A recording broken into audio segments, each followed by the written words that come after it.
എന്നാമത്തിൽ നിങ്ങൾ ഒന്നു ചേരുമ്പോൾ എന്നോർമ്മയ്ക്കായി ഇത് ചെയ്തിടുവിൻ. എന്നാമത്തിൽ നിങ്ങൾ ഒന്നു ചേരുമ്പോൾ എന്നോർമ്മയ്ക്കായി ഇത് ചെയ്തിടുവിൻ. എന്നരുളിയ മിശിഹാതൻ ഓർമ്മയിൽ ഹൃദയം ചേർത്തിടാം ബലിയർപ്പിക്കാം. എന്നരുളിയ മിശിഹാതൻ ഓർമ്മയിൽ ഹൃദയം ചേർത്തിടാം ബലിയർപ്പിക്കാം. വരുവിൻ വരുവിൻ വരുവിൻ സോദരരേ, ഒരു മരമായി ദൈവത്തിനു ബലിയർപ്പിക്കാം. വരുവിൻ വരുവിൻ വരുവിൻ സോദരരേ, ഒരു മരമായി ദൈവത്തിനു ബലിയർപ്പിക്കാം. മാലാഖമാരും വാനദൂതരും അണിനിരന്നു അണിനിരന്നു കീർത്തനങ്ങളാ. Praise the Lord. Hallelujah, hallelujah. സ്നേഹമുള്ളവരെ, ഈ ധ്യാനത്തിൻ്റെ തുടർച്ചയായി നമ്മൾ ഇന്ന് ബുധനാഴ്ച ബലിയർപ്പിച്ച് പ്രാർത്ഥിക്കുമ്പോൾ ഇന്നത്തെ പരിശുദ്ധ കുർബാനയ്ക്ക് നേതൃത്വം നൽകുവാനായി അർപ്പിച്ച് പ്രാർത്ഥിക്കുവാനായി ഇവിടെ എത്തിയിരിക്കുന്നത് ബഹുമാനപ്പെട്ട ജിലേഷ് പുഴക്കരോട്ട് അച്ഛനാണ്. അച്ഛൻ കോട്ടത്തറ സ്വദേശിയാണ്. വയനാട് ജില്ലയിൽ തന്നെ കോട്ടത്തറ ആണ് അച്ഛൻ്റെ വീട്. ഇപ്പോൾ പുൽപ്പള്ളി പ്രദേശത്ത് കാപ്പിസെറ്റ്, പയസ് നഗർ, ഇങ്ങനെ 2 ഇടവക പള്ളികളുടെ വികാരിയാണ്. കൊച്ചാണെങ്കിലും അച്ഛന് പട്ടം കെട്ടി 1 വർഷം കഴിഞ്ഞപ്പോഴേക്കും തന്നെ പിതാവ് 2 പള്ളികളുടെ ചുമതല കൊടുത്താണ് അച്ഛനെ അംഗീകരിച്ചത്. അച്ഛൻ നല്ല പാട്ടുകാരനാണ്. അച്ഛൻ റാസയുടെ ഒരു സ്പെഷ്യലിസ്റ്റ് ഒക്കെയാണ്. അപ്പോൾ ജിലേഷ് അച്ഛനെ ഏറെ സന്തോഷത്തോടു കൂടി, എൻ്റെ ഒരു സുഹൃത്തു കൂടിയാണ്, എപ്പോഴും കാണാറുണ്ട്, ഇതിലേക്ക് കടന്നു വരാറുണ്ട്. ജിലേഷ് അച്ഛനെ ഏറെ സ്നേഹത്തോടു കൂടി ലാസ്റ്റ് മിനിറ്റ് ധ്യാന കേന്ദ്രത്തിലേക്ക് സ്വാഗതം ചെയ്യുന്നു. അച്ഛൻ ആദ്യമായിട്ടാണ് ഇവിടെ കുർബാന ചെല്ലുന്നത്. ഇതിനു മുമ്പ് പലപ്പോഴും വന്നിട്ടുണ്ടെങ്കിലും കുർബാന ചെല്ലാനായിട്ട് കടന്നു വരുന്നത് ആദ്യമായിട്ടാണ്. എല്ലാവരുടെയും സാന്നിധ്യത്തിൽ പ്രാർത്ഥനയോടുകൂടി അച്ഛനോട് ചേർന്ന് നമുക്ക് ഈ ബലിയർപ്പിച്ച് ദൈവത്തിന് നന്ദി പറഞ്ഞ് പ്രാർത്ഥിക്കാം.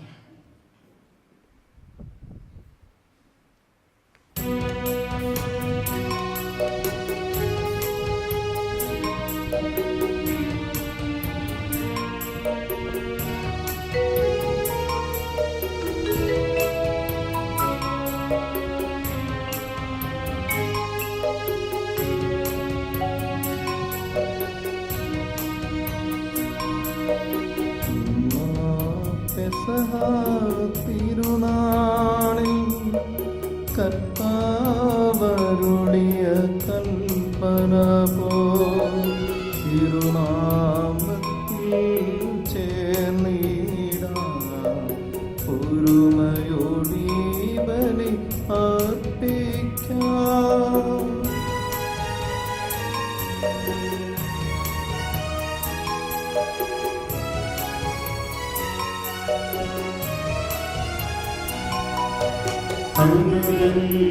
അനുരഞ്ജിതരായി തീർന്നിടാം. നവമൊരു പീഠമൊരുക്കിടാം. ഗുരുവിൻ സ്നേഹമൊഴിയാകം തിരുമുൻപാകെ അണച്ചിടാം. അന്നാ പെസഹ തിരുനാളിൽ കർത്താവരുളിയ കൽപ്പന പോൽ തിരുനാമത്തിൽ ചേർന്നിടാം. ഒരുമയോടി ബലി അർപ്പിക്കാം.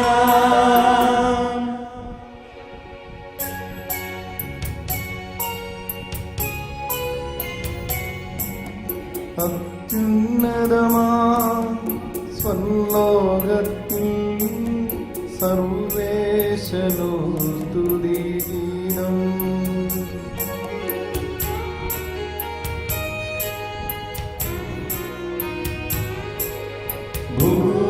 ഭൂമിയിലെങ്ങും മർത്യനു ശാന്തി പ്രത്യാശയുമെന്നേക്കും.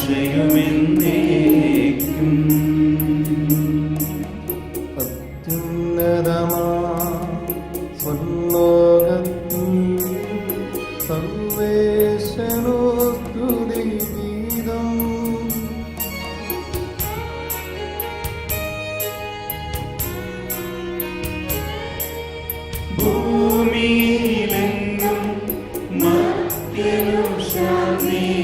പ്രത്യാശയുമെന്നേക്കും.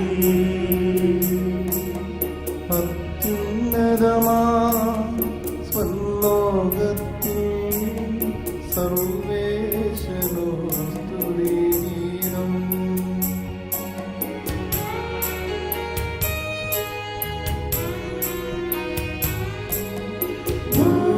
ഭൂമിയിലെങ്ങും മർത്യനു ശാന്തി പ്രത്യാശയുമെന്നേക്കും.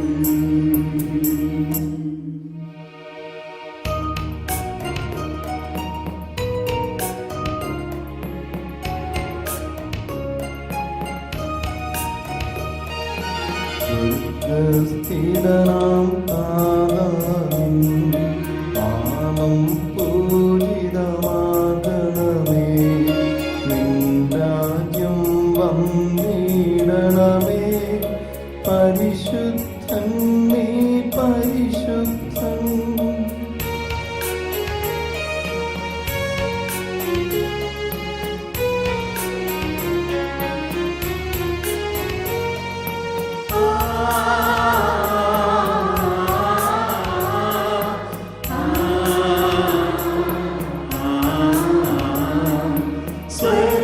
സ്വർഗസ്ഥിതനാം നാഥാവിൻ സ്തുതിതൻ നിസ്തുലമഹിമാവാൻ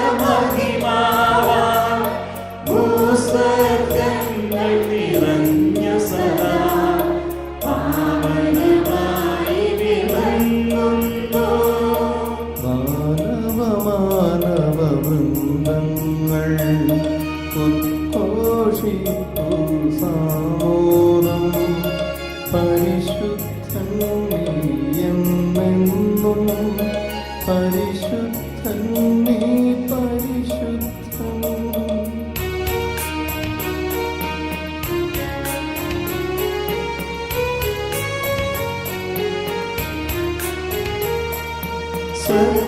സ്വർഗസ്ഥിതനാം താതാവിൻ നാമം പൂജിതമാകണമേ.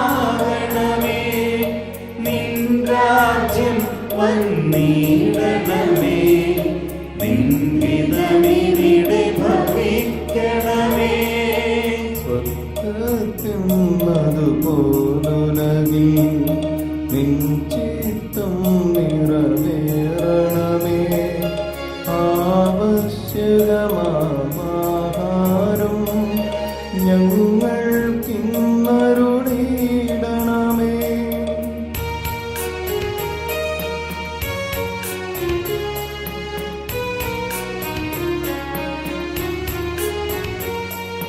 ഞങ്ങൾ കടങ്ങൾ പൊറുത്തതുപോൽ ഞങ്ങൾക്കുള്ള കടം സകലം പാപത്തിൻ കടബാധ്യതയിൽ അങ്ങു കനിഞ്ഞു പൊറുക്കണമേ. ഞങ്ങൾ പരീക്ഷയിലൊരു നാളും ഉൾപ്പെടുവാനിടയാകരുതേ. ദുഷ്ടാരൂപിയിൽ നിന്നെന്നും ഞങ്ങളെ രക്ഷിച്ചരുളണമേ.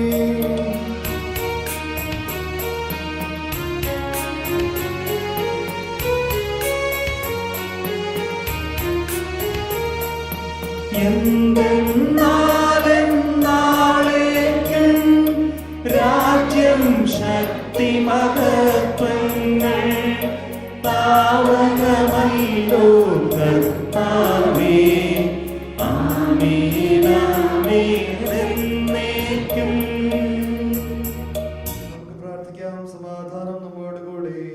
ഞങ്ങളുടെ കർത്താവായ ദൈവം ഞങ്ങളുടെ തിരുനാമത്തിൽ ഉറച്ച് വിശ്വസിക്കുകയും ആ വിശ്വാസം പരമാർത്ഥത്തോടെ ഏറ്റുപറയുകയും ചെയ്യുന്നവരെ അങ്ങ് ശക്തരാക്കണമേ.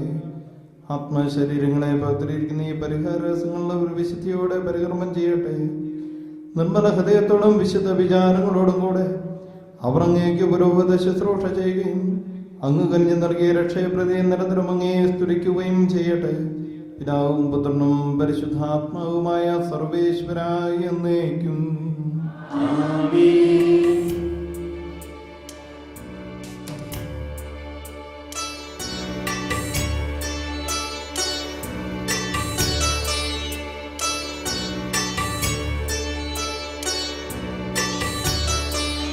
കർത്താവേ മമ രാജാവേ, പാടും നിൻ പുകഴെന്നും ഞാൻ. സകലേശാദിൻ തിരുനാമം വട്ടിയിടും ഞാനവരതം.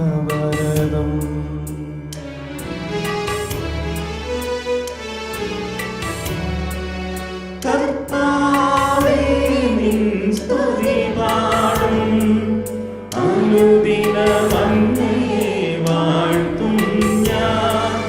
നാഥൻ മഹിമ നിറഞ്ഞവനും പാരം സ്തുത്യനുമെന്നെന്നും. അനവദ്യൻ മമ നാഥാ നിൻ മഹിമയ്ക്കളവില്ലറിവു ഞാൻ. തലമുറ തലമുറയോടെന്നും തവ കർമ്മങ്ങൾ വിവരിക്കും. ഞങ്ങളുടെ കർത്താവാരും ഞങ്ങളുടെ സ്നേഹത്തിന്റെ പരിമളം ഞങ്ങളിൽ വീശുകയും അങ്ങയുടെ സത്യത്തിന്റെ ജ്ഞാനം ഞങ്ങളുടെ ആത്മാക്കളെ പ്രകാശിപ്പിക്കുകയും ചെയ്യുമ്പോൾ സ്വർഗത്തിൽ നിന്ന് പ്രത്യക്ഷനാകുന്ന ഞങ്ങളുടെ തിരുക്കുമാരനെ സ്വീകരിക്കുവാൻ ഞങ്ങൾക്കിടയാകട്ടെ. സകല സൗഭാഗ്യങ്ങളും നന്മകളും നിറഞ്ഞ് മുടിചൂടി നിൽക്കുന്ന സഭയിൽ നിരന്തരം അങ്ങയെ സ്തുതിക്കുവാനും മഹത്വപ്പെടുത്തുവാനും ഞങ്ങൾ യോഗ്യരാകട്ടെ. എന്തുകൊണ്ടെന്നാൽ അങ്ങ് എല്ലാറ്റിന്റെയും സൃഷ്ടാവാകുന്നു, സകലത്തിന്റെയും നാഥായി എന്നേക്കും. ആമേൻ.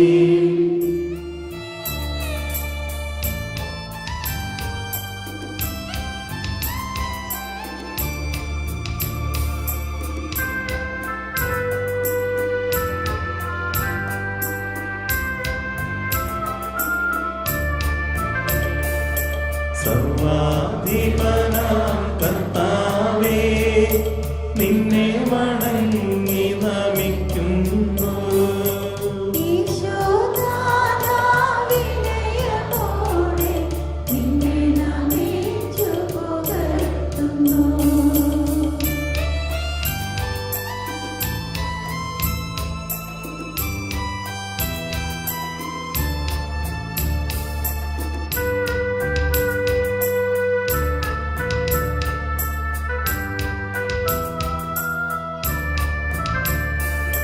മർത്യനു നിത്യമഹോന്നതമാം ഉദ്ധാരം നീ അരുളുന്നു.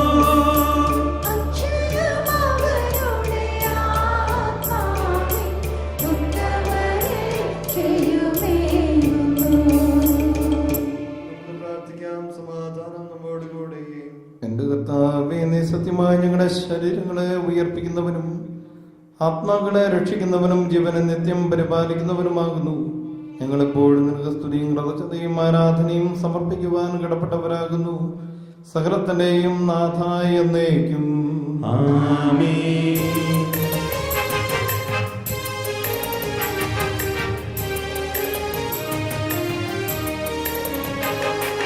ശബ്ദമുയർത്തി പാടിടുവിൻ, സർവനുമൊന്നായി പാടിടുവിൻ.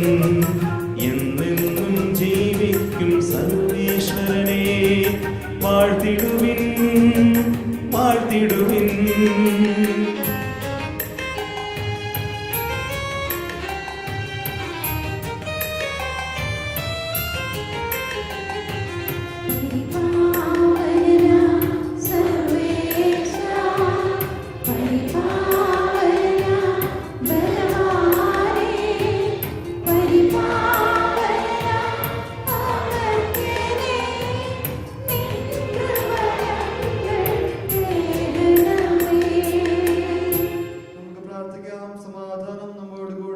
വിശുദ്ധരിൽ സംപ്രീതനായി വസിക്കുന്ന പരിശുദ്ധനും സ്തുത്യർഹനും ബലവാനും അമർത്തനുമായ കർത്താവേ, അങ്ങയുടെ സ്വഭാവത്തിനൊത്തു വിധം എപ്പോഴും ഞങ്ങളെ കടാക്ഷിക്കുകയും അനുഗ്രഹിക്കുകയും ഞങ്ങളോട് കരുണ കാണിക്കുകയും ചെയ്യണമേ.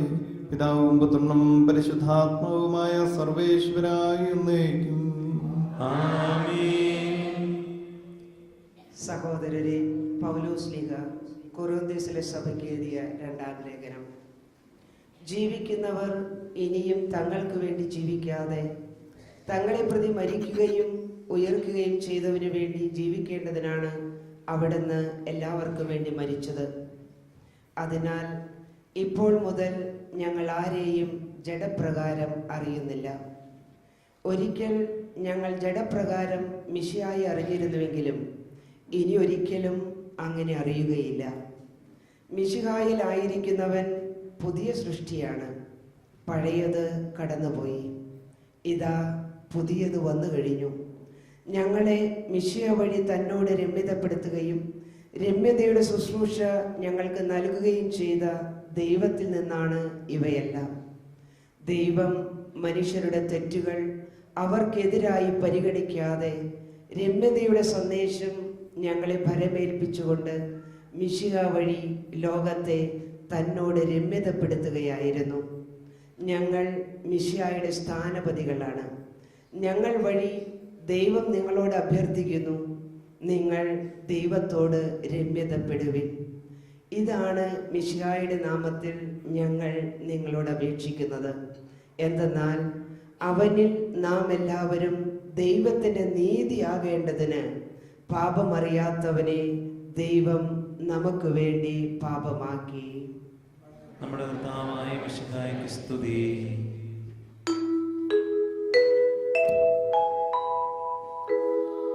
പുസ്തകങ്ങളുടെ ആരംഭത്തിൽ എന്നെ പറ്റി എഴുതിയിരിക്കുന്നു.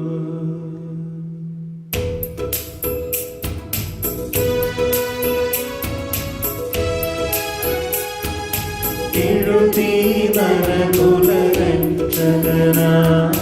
മിശിഹാരാജൻ തൻ മൊഴികൾ സുവിശേഷത്തിൻ തിരുഗ്രന്ഥം പരിശുദ്ധാത്മനിവേശത്താൽ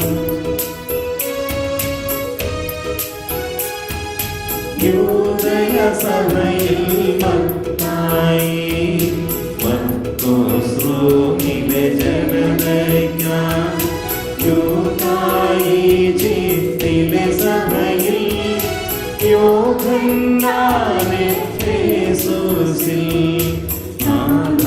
ജനതീ ഗ്രന്ഥം ജ്ഞാനിപ്പോനിൻ മഹിമകളെ മന്നിതിൽ വാഴ്ത്തി നമിക്കുന്നു, മന്നിതിൽ വാഴ്ത്തി നമിക്കുന്നു.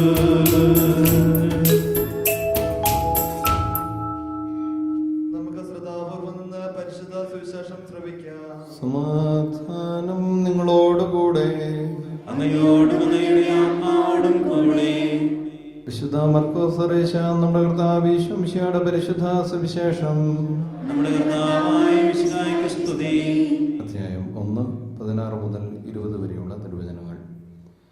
അവൻ ഗലീലിയ കടൽ തീരത്ത് കൂടെ കടന്നു പോകുമ്പോൾ കടലിൽ വലയെറിഞ്ഞുകൊണ്ടിരുന്ന ശിമയോനെയും അവന്റെ സഹോദരൻ അന്ത്രയോസിനെയും കണ്ടു. എന്തെന്നാൽ അവർ മീൻപിടുത്തക്കാരായിരുന്നു. ഈശോ അവരോട് പറഞ്ഞു, എൻ്റെ പിന്നാലെ വരിക, ഞാൻ നിങ്ങളെ മനുഷ്യരെ പിടിക്കുന്നവരാക്കും. ഉടനെ വല ഉപേക്ഷിച്ച് അവർ അവനെ അനുഗമിച്ചു. കുറച്ചുകൂടി മുന്നോട്ട് പോയപ്പോൾ സെബദിയുടെ പുത്രനായ യാക്കോബിനെയും അവന്റെ സഹോദരൻ യോഹന്നാനെയും കണ്ടു. അവർ വഞ്ചിയിലിരുന്ന് വലയുടെ കേട് പോക്കുകയായിരുന്നു. ഉടനെ അവൻ അവരെയും വിളിച്ചു. തങ്ങളുടെ പിതാവായ സെബദിയെ സേവകരോടൊപ്പം വഞ്ചിയിൽ വിട്ട് അവർ അവനെ അനുഗമിച്ചു. നമ്മുടെ കർത്താവായ മിശിഹായ്ക്ക് സ്തുതി.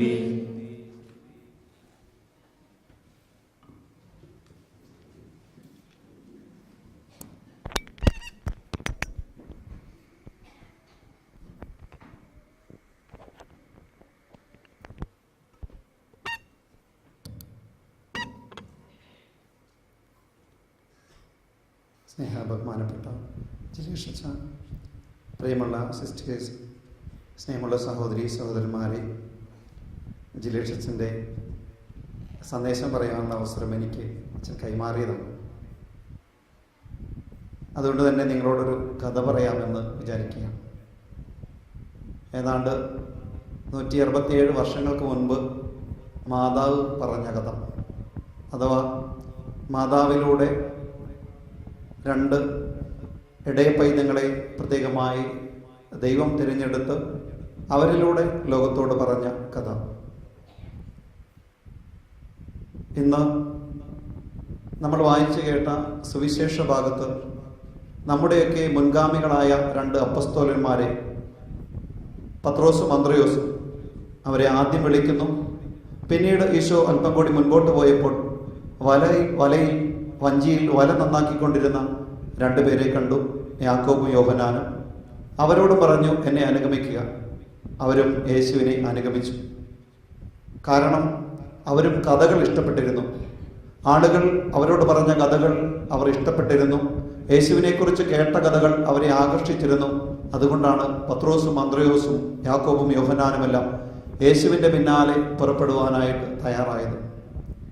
യേശു സുവിശേഷത്തിലൂടെ നമ്മെ ഓർമ്മിപ്പിക്കുന്നത്, നമ്മെ വിളിച്ച തമ്പുരാൻ നമുക്കൊക്കെ തുടക്കമായിട്ട് പ്രാരംഭമായിട്ട് അപ്പസ്തോലന്മാരെ വിളിച്ചതിൻ്റെ കഥയാണ് നമ്മളോട് പങ്കുവച്ചത്.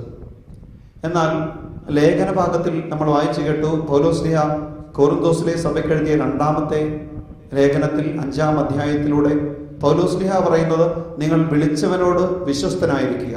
ഒന്നാമതായിട്ട് സുവിശേഷത്തിൽ യേശു തൻ്റെ അടുക്കലേക്ക് വിളിക്കുന്നു. യേശു വിളിച്ചത് എന്തിനാണെന്ന് നമുക്കറിയാം. മർക്കോസിന്റെ സുവിശേഷം 13-ാം അധ്യായം 13-ാം വാക്യത്തിൽ നമ്മൾ ഇങ്ങനെ വായിക്കുന്നുണ്ട്, തനിക്ക് ഇഷ്ടമുള്ളവരെ തൻ്റെ അരികിലേക്ക് അവൻ വിളിച്ചു. തന്നോടുകൂടി ആയിരിക്കുന്നതിനും വചനം പ്രഘോഷിക്കുന്നതിനും പിശാചുകളെ പുറത്താക്കുന്നതിനും ഒക്കെ വേണ്ടി അവിടുന്ന് തൻ്റെ അരികിലേക്ക് അവരെ വിളിച്ചു. വിളി കേട്ടപ്പോൾ ഈ അപ്പസ്തോലന്മാർ പ്രത്യുത്തരിച്ചു എന്നുള്ളതാണ് ഇവിടെ വളരെ ശ്രദ്ധേയമായ ഒരു കാര്യം. അവർ യേശുവിൻ്റെ അരികിലേക്ക് കടന്നു ചെന്നു. ആ വിളിക്ക് അവർ പ്രത്യുത്തരം കൊടുത്തു. ദൈവവിളി, ഇവിടെ ആദ്യത്തെ ദൈവവിളി, അതായത് യേശുവിലൂടെ സംഭവിക്കുന്ന ആദ്യത്തെ ദൈവവിളി ഇവിടെ ആരംഭിക്കുക. ദൈവവിളി എന്ന് പറഞ്ഞാൽ അബ്രാഹത്തെ ദൈവം വിളിച്ചു, മോശയെ വിളിച്ചു, പ്രവാചകന്മാരെ വിളിച്ചു. അങ്ങനെ ധാരാളം ദൈവവിളികൾ അതിന് മുൻപേ പഴയ നിയമത്തിൽ സംഭവിക്കുന്നുണ്ട്. എന്നാൽ പുതിയ നിയമത്തിലെ ദൈവവിളി ആരംഭിക്കുന്നത് യേശു അപ്പസ്തോലന്മാരെ വിളിക്കുന്നതിലൂടെയാണ്. അപ്പൊ ഈ വിളി ഇവിടെ യാഥാർത്ഥ്യമാകുന്നു. പിന്നീടാണ് നമ്മൾ ഈ ലേഖനത്തിലേക്ക് വരുന്നത്. അവിടെ പൗലോസ്ലീഹ പറയുന്നു, വിളിച്ചവനോട് വിശ്വസ്തനായിരിക്കുക, നിങ്ങൾ ദൈവത്തോട് രമ്യപ്പെടുക. പൗലോസ്ലീഹ പറഞ്ഞ് അവസാനിപ്പിക്കുന്നത് എങ്ങനെയാണ്? നിങ്ങളുടെ പാപനിമിത്തം പാപമറിയാത്തവനെ ദൈവം പാപമാക്കി മാറ്റി. കുരിശിന്റെ വഴിയിൽ നമ്മൾ കേൾക്കാറുണ്ട്, പ്രാർത്ഥിക്കാറുണ്ട്, യേശു പാപം ചെയ്തിട്ടില്ല. പക്ഷേ നമ്മുടെ അഥവാ ലോകത്തിന്റെ പാപം മുഴുവനും യേശുവിലേക്ക് ദൈവം ചേർത്ത് വെച്ചപ്പോൾ യേശുവിനെ പാപമാക്കി ദൈവം മാറ്റി. യേശു ഒരിക്കലും പാപമായി മാറേണ്ടവനായിരുന്നില്ല. പക്ഷേ എൻ്റെയും നിങ്ങളുടെയും ഈ ലോകത്തിന്റെ മുഴുവനും പാപങ്ങൾ ഏറ്റുവാങ്ങിയപ്പോൾ പാപമറിയാത്തവനെ ദൈവം പാപമാക്കി മാറ്റി. അതുകൊണ്ട് പൗലോസ്ലീഹ പറയുന്നു, നിങ്ങൾ വിളിച്ചവനോട് ദൈവത്തോട് രമ്യപ്പെടുക. പൗലോസ്ലീഹ റോമായിലെ സഭയ്ക്ക് എഴുതിയ ലേഖനത്തിൽ നമ്മൾ വായിക്കുന്നുണ്ട്, രാത്രി കഴിയാറായി, പകൽ സമീപിച്ചിരിക്കുന്നു. അതിനാൽ നിങ്ങൾ അന്ധകാരത്തിന്റെ പ്രവൃത്തികൾ അവസാനിപ്പിച്ച് പ്രകാശത്തിന്റെ ആയുധങ്ങൾ ധരിക്കുക. പ്രകാശത്തിന്റെ ആയുധങ്ങൾ ധരിക്കുക. അന്ധകാരത്തിന്റെ കാലം കഴിഞ്ഞു, ഇത് പ്രകാശത്തിന്റെ കാലമാണ്. യേശു വന്നതോടുകൂടി അന്ധകാരം ഭൂമിയിൽ നിന്നും പാടെ എടുത്തു മാറ്റപ്പെട്ടു. ഇത് നമ്മൾ വിശ്വസിക്കണം. അതിനാൽ തന്നെ നമ്മൾ പ്രകാശത്തിന്റെ ആയുധങ്ങൾ നമ്മൾ ധരിക്കണം. പ്രകാശത്തിന്റെ ആയുധങ്ങൾ ധരിക്കുമ്പോൾ നമ്മുടെ ജീവിതത്തിൽ നിന്നും തിന്മകൾ പാടെ അകന്നു പോകും. ദൈവോന്മുഖരായി ജീവിക്കാൻ നമുക്ക് സാധിക്കും. ലോകത്തിൽ നന്മ വളരും. കഴിഞ്ഞ ദിവസങ്ങളിലൊക്കെ ബ്രദർ ക്ലാസ് എടുത്തപ്പോൾ പ്രാർത്ഥിക്കുന്നുണ്ടായിരുന്നു, ഇനി ഒരിക്കലും ലോകത്തിൽ യുദ്ധമുണ്ടാകാതിരിക്കാൻ, ലോകരാഷ്ട്രങ്ങൾ യുദ്ധം അവസാനിപ്പിക്കാൻ, മിലിറ്ററി മുഴുവനും പിരിച്ചുവിടാൻ വേണ്ടിയിട്ട് പ്രാർത്ഥിക്കുന്നുണ്ടായിരുന്നു. ഞാനും നിങ്ങളും ഈ പള്ളിയിൽ ഉണ്ടായിരുന്നവരൊക്കെ ഒന്നു ചേർന്ന് ബ്രദറോടൊപ്പം പ്രാർത്ഥിച്ചു, ലോകത്തിലെ മിലിറ്ററി മുഴുവൻ പിരിച്ചുവിടാനായിട്ട്, യുദ്ധം അവസാനിപ്പിക്കാനായിട്ട്. പക്ഷെ നമുക്കറിഞ്ഞുകൂടാ ഇത് വളരെ എളുപ്പത്തിൽ സാധിക്കുന്നതാണോ എന്ന്. നിരന്തരമായ പ്രാർത്ഥനയ്ക്ക് ഇത് നേടിയെടുക്കാനായിട്ട് സാധിക്കും. നമ്മൾ പ്രാർത്ഥിക്കണം.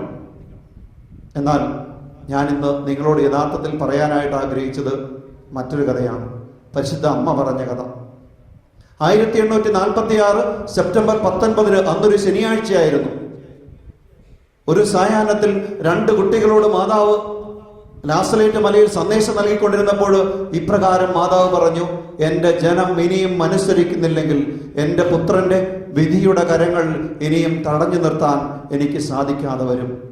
എൻ്റെ ജനം ഇനിയും അനുസരിക്കുന്നില്ലെങ്കിൽ എൻ്റെ പുത്രന്റെ വിധിയുടെ കരങ്ങൾ ഇനിയും തടഞ്ഞു നിർത്താൻ എനിക്ക് സാധിക്കാതെ വരും. പരിശുദ്ധ അമ്മ 167 വർഷങ്ങൾക്ക് മുൻപ് നാസറേത്തിൽ പറഞ്ഞ കാര്യമാണ്. ക്ലാസ് എടുത്തപ്പോൾ ബ്രദർ സൂചിപ്പിച്ച അന്ത്യവിധിയെക്കുറിച്ച് പറഞ്ഞു, ലോകത്തിന്റെ അവസാനത്തെക്കുറിച്ച് പറഞ്ഞു.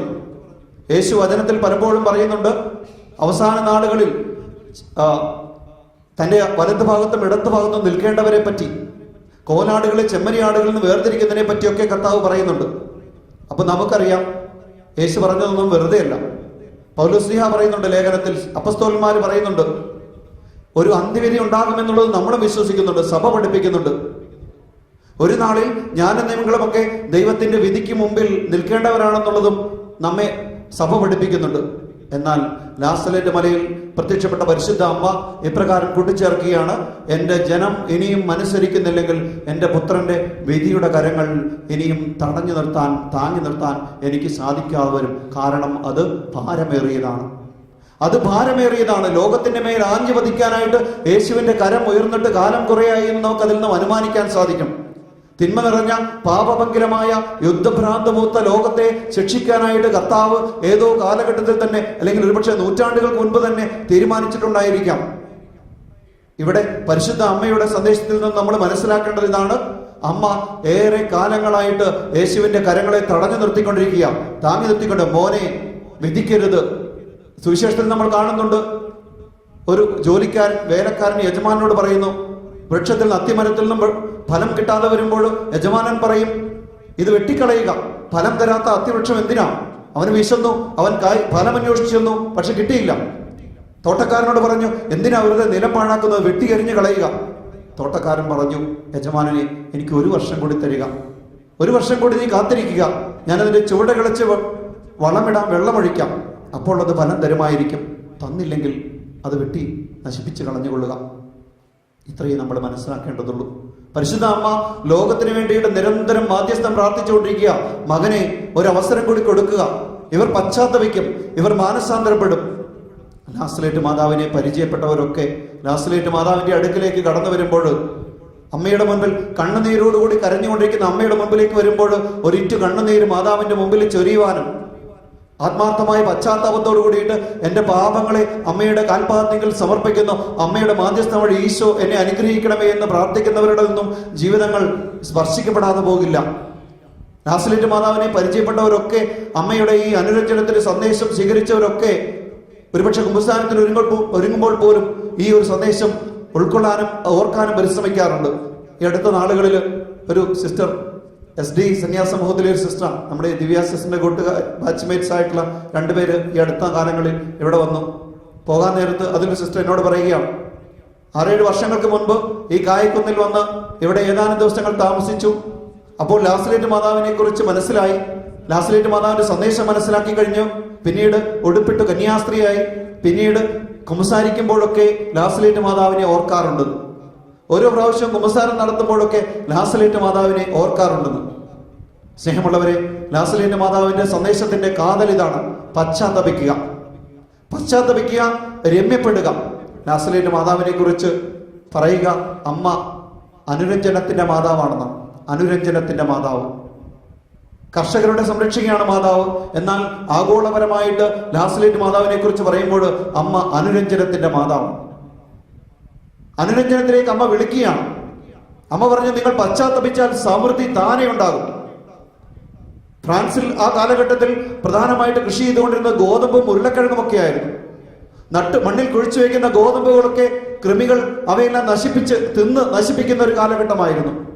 ഗോതമ്പുകളെല്ലാം നശിച്ചു പോകുന്ന ഒരു കാലഘട്ടം. എത്രമാത്രം കൃഷി ചെയ്താലും ഒരു വിളവും കിട്ടാതെ ദാരിദ്ര്യത്തിന്റെ പടുകുഴിയിലേക്ക് ജനങ്ങൾ വീണുകൊണ്ടിരിക്കുന്ന ഒരു കാലഘട്ടത്തിലാണ് മാതാവ് പ്രത്യക്ഷപ്പെടുന്നത്. എന്നിട്ട് മാതാവ് പറഞ്ഞു, കഴിഞ്ഞ വർഷം ഞാൻ നിങ്ങൾക്ക് വാണിംഗ് തന്നു, മുന്നറിയിപ്പ് നൽകി, എന്നാൽ നിങ്ങൾ അത് കേട്ടില്ല. ഇനിയും പശ്ചാത്തപിക്കാതെ, മാനസാന്തരപ്പെടാതെ നിങ്ങൾ കൃഷി ചെയ്യാൻ ഒരുങ്ങിയാൽ ഇത് വെറുതെയാണ്, നിങ്ങൾക്ക് ഫലം ലഭിക്കുകയില്ല. നിങ്ങൾ ആദ്യം പശ്ചാത്തപിക്കുക. പശ്ചാത്തപിച്ചാൽ ഗോതമ്പ് കൂനകൾ വലിയ മലകളായിട്ട്, കൂനകളായിട്ട് നിങ്ങൾക്ക് ലഭിക്കും. സ്നേഹമുള്ളവരെ, പരിശുദ്ധ അമ്മ ലാസലേറ്റിൽ പ്രത്യക്ഷപ്പെട്ടത് ഒരു ശനിയാഴ്ച ആയിരുന്നു. 1846 കാലഘട്ടം എന്ന് പറയുമ്പോൾ അന്ന് ഫ്രാൻസിലെ, യൂറോപ്പിലെ വിശ്വാസമൊക്കെ ഏതാണ്ട് നശിച്ചുകൊണ്ടിരിക്കുന്ന ഒരു കാലഘട്ടമായിരുന്നു. ആളുകൾ ദേവാലയത്തിൽ പോയിക്കൊണ്ടിരുന്ന വൃദ്ധരായ ഏതാനും അമ്മച്ചിമാർ മാത്രമായിരുന്നു, ഏതാനും വൃദ്ധരായ സ്ത്രീകൾ മാത്രമായിരുന്നു ദേവാലയത്തിലേക്ക് പോയിക്കൊണ്ടിരുന്നത്. മറ്റുള്ളവരൊക്കെ ദേവാലയത്തിൽ പോയിക്കൊണ്ടിരുന്നവരെ കളിയാക്കിക്കൊണ്ട് വഴിയരികിൽ ഇരുന്നിരുന്നു. പരിശുദ്ധ അമ്മയുടെ സന്ദേശത്തിൽ അമ്മ ഇപ്രകാരം പറയുന്നുണ്ട്: ഏതാനും പേർ പള്ളിയിൽ പോകുന്നു, ബാക്കിയുള്ളവരൊക്കെ ഞായറാഴ്ചകളിൽ പോലും ഇറച്ചി ചന്തകളിൽ പട്ടികളെ പോലെ ക്യൂ നിൽക്കുന്നു.